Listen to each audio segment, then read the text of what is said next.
የመስከረም አበራ ሽምግልና የተካሄደው መቼ ነው? እጅግ አብዝቶ የመወደድ ጸጋን የተቸራት የበስንቷ መስከረም የትዳር ሁኔታ ብዙ ነገሮች በድብቅ ሲካሄዱ የቆየ ቢሆንም ወደ አደባባይ መውጣት ከጀመረ በኋላና ጉዳዩ እውነት መሆኑ ከተረጋገጠ ጊዜ ጀምሮ በርካታ አወዛጋቢ ነገሮች ተከስተዋል። ነገሩ አስደሳችም አሳዛኝም ነገሮችን የያዘ ነበር።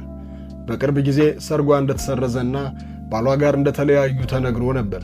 ታዲያ ታርቀው ነው ወይስ የቆየ ቪዲዮ ነው? የተደበሰበሰውን ነገር እናጠራዋለን። አብራችሁን ዝለቁ።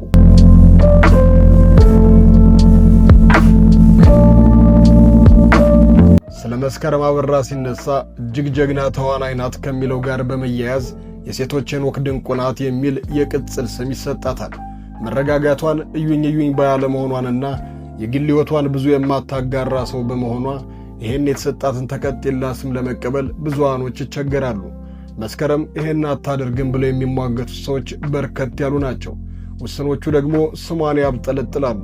ታዲያ መስከረም አበራ የሴቶችን ወክ ድንቁ ናት የሚለውን የተቀበሉ የውጭ ሰዎች ብቻ አይደሉም፣ የባሏ የቅርብ ሰዎች ጭምር እንጂ።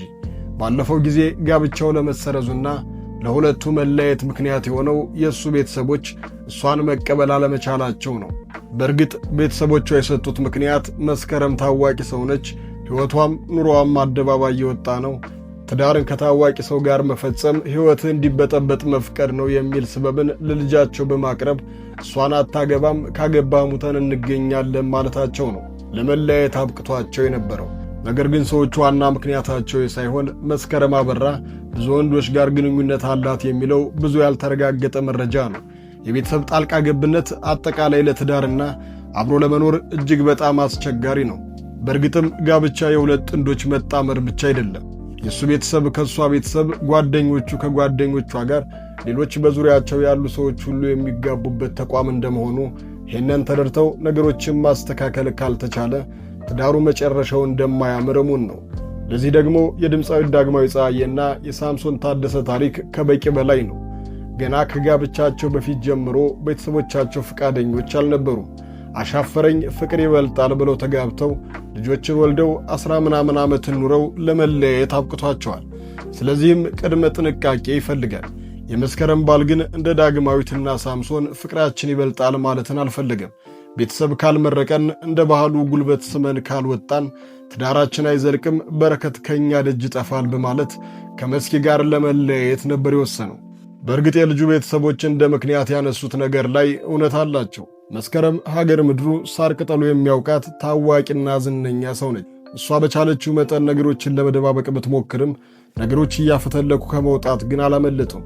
ያኔ ገና ከጥንስሱ 22 ሰዎች ብቻ በተገኙበት በካሳንችስ በተካሄደው የታገብኛለሽ ጥያቄ ወቅት ምንም አይነት መረጃ እንዳይወጣ፣ ፎቶዎች እንዳይሰራጩ በሚል ጥብቅ ማሳሰቢያ በቁጥር ውስን የሆኑ ወዳጆቿን ብቻ በመጋበዝ ደስታዋን አጋርታ አዋገባሃለሁ ብላ በቪአይፒ ሩም በጭፈራና ተድላ ሲያከብሩ ጭምር ነገሩ ድብቅብቅ ለማድረግ ሞክራ ነበር።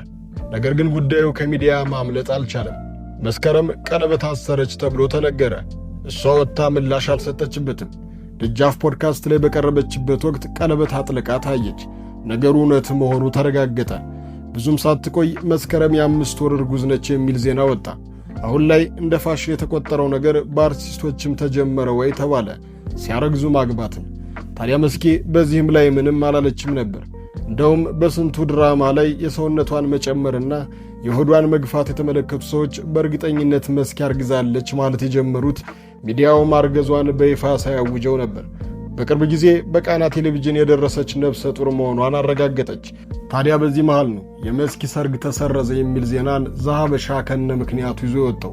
ብዙሃኖች ለማመን ተቸግረው የተደናገጡ ቢሆንም ጉዳዩ ግን እውነት መሆኑ ተረጋገጠ።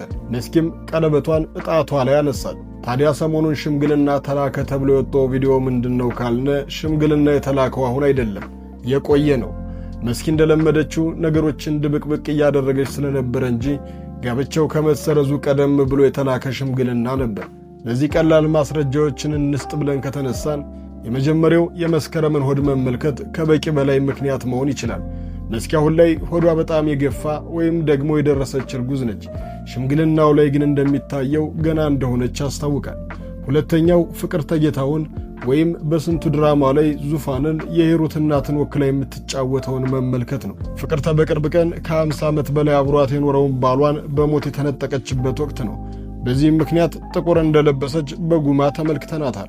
የሰውነት ገጽታ ለውጥ እንዳላትም ያሳያል። ስለዚህ በቀላሉ ሽምግልናው ትናንት ከትናንት ወዲያ የተካሄደ ሳይሆን ወራቶችን ቀደም ብሎ የተከናወነ ነው ማለት ነው።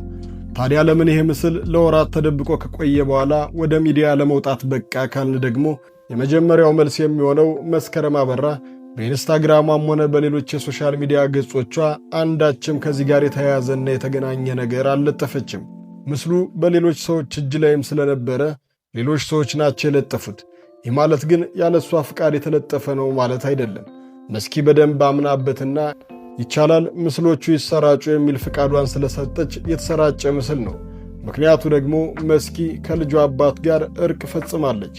አዎ እኛ ለማጣራት በሞከርነው መሰረት መስኪና የልጇ አባት አሁን ላይ ጋብቻቸውን ለመፈጸም በዝግጅት ላይ የሚገኙ ሲሆን የልጁ ቤተሰቦችም መስኪን ከልባቸው ይቅርታ ጠይቀው ጋብቻውን ፈቅደዋል። ታላቅ የምስራች! ፒያሳ ላይ ቤት ቢኖረኝ ብላችሁ ለምትመኙ በማይታመን ዋጋ ከአራዶቹ መንደር ፒያሳ ስታንዳርዳቸውን ጠብቀን እያስገነባናቸው ያሉ ቅንጡ አፓርትመንቶችን በረጅም ጊዜ አከፋፈል ይዘንሎት መተናል። በማይታመን ዋጋ ማለት ባለ 1 መኝታ 441 ሺህ ብር፣ ባለ 2 መኝታ 720 ሺህ ብር፣ ባለ 3 መኝታ ከ1 ሚሊዮን ብር በ10% ቅድመ ክፍያ ጀምሮ ተመቻችቷል። ታዲያ ይህ ቅናሽ የሚሰጠው ለ7 ደንበኞች ብቻ ስለሆነ ፈጠን ብለው ከስር ባለው ስልክ ይደውሉ።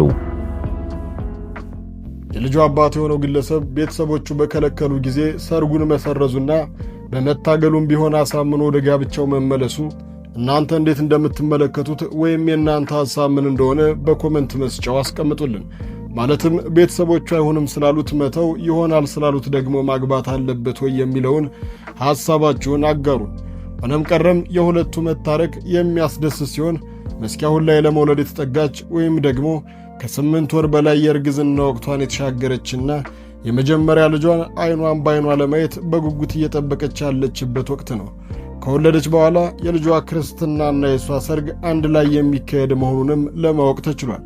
መስኪን ማርያም በሽልም ታውጣሽ፣ ለዚህ ክብር ስለበቃሽም እንኳን ደስ አለሽ እያልን በትዳር ሁኔታ ውስጥ የቤተሰብ ተሳትፎ ምን ያህል መሆን እንዳለበትና እስከምን ድረስ መሄድ እንዳለበት በኮመንት መስጫው አሳውቁን። ቪዲዮውን ላይክ፣ ቻናሉን ሰብስክራይብ በማድረግ ቤተሰብ ይሁኑ።